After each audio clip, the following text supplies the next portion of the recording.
Growing up in Vancouver in Canada, we would occasionally have an encounter with royalty.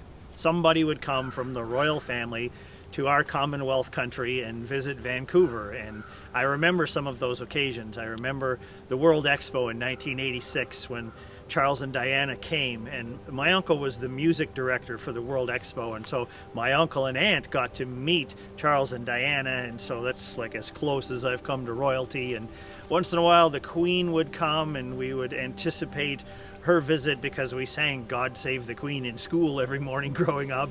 And the Queen would come, and whenever royalty like that would come, the airport would shut down. There would be no flights in and out except for the Queen's plane, and every road within 5 miles of the airport would be closed, and it was a big deal. There's all kinds of mystery around it, and now we're talking about, okay, what's next? The Queen is going to pass away in the not too distant future. What happens next? Who takes that place of power next, and what is the power structure going to look like in the royal family and all that kind of stuff?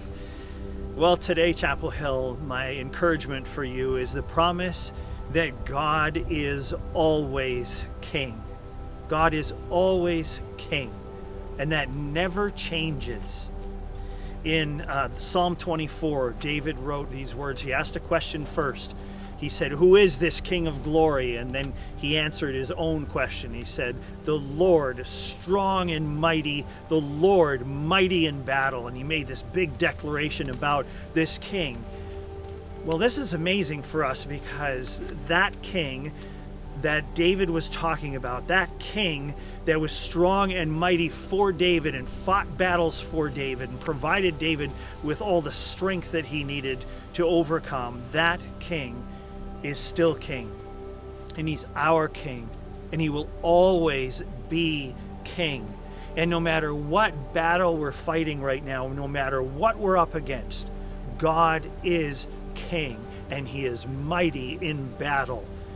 And we have an opportunity just to come to him and declare that he is king, because God is always king. And then he makes us this great promise, this great invitation to come to him. And that's fascinating. We couldn't get anywhere near the Queen or Charles and Diana. We couldn't get anywhere close to them. But this is what God says to us. This is from Hebrews chapter 4, verse 16, where the author of Hebrews says, "Let us then, with confidence, draw near to the throne of grace, that we may receive mercy and find grace to help in time of need." We get to approach the King. We can come to the throne, and on that throne is God, and God is always King. And let that be an encouragement to you today.